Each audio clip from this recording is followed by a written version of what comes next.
This story is a great story for bird lovers, and it's called The Young Bird Catcher by Catherine Rundell. It was a year of extravagant fashions. Dresses were worn with so many petticoats that it was possible to hide a small dog and two large squirrels under your skirts. Top hats were a full foot high. Robert had one such hat.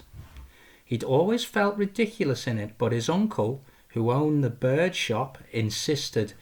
"If you want to flog expensive nonsense to rich folk," he said, "you've got to make them think you're one of them."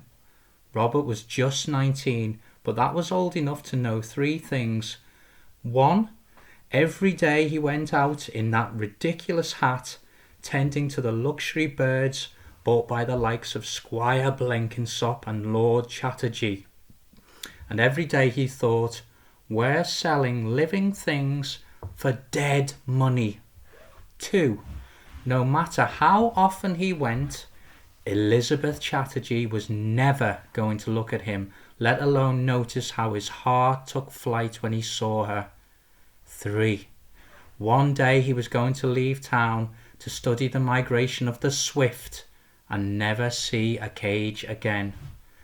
That Monday, there was a budgie with bad breath and a parrot who had developed a new and startling vocabulary. The final house was Squire Blenkinsop's. As soon as he stepped inside, Robert knew something was wrong. No house with birds should be so silent. A maid led him upstairs. "It's best not to breathe too loud if you can help it. Blenkinsop likes the world to be seen and not heard. He has the clocks made special not to tick. In there."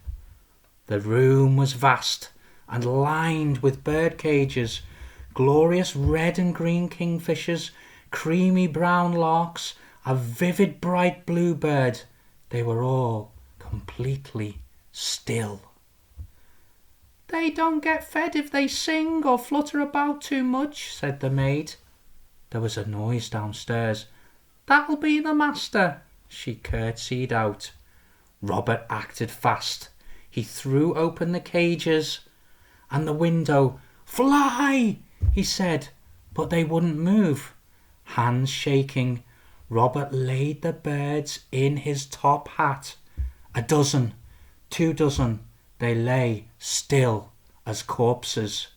He put the hat on, holding it with one hand, and ran into the street. He needed only to make it to the park. Once he was there, he told himself, he could let them out, and nobody would know. Then 3 things happened at once. 1. The birds began to wake. There was a fluttering and scratching against Robert's scalp. 2. There was a sudden roar as Squire Blenkinsop appeared at his door. "Stop, bird thief!" he cried, and a policeman came running. And 3. Around the corner, with her green eyes and generous smile, rode Elizabeth Chatterjee. His heart began to flutter like the birds. Hope, mad, tenacious hope, the kind of hope that makes your arms and legs act without your permission, seized hold of Robert. He threw fear to the winds, stepped in front of her horse, "Miss Chatterjee," and bowed low, and he swept off his hat. A flock of birds erupted into the sky, and for a moment Elizabeth disappeared inside a cloud of wings. Larks circled around her head, singing for joy. Elizabeth's eyes, laughing, kingfisher green, met his.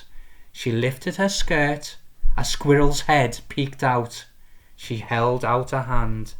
There was space behind her for another rider. "Come," she said, and he went.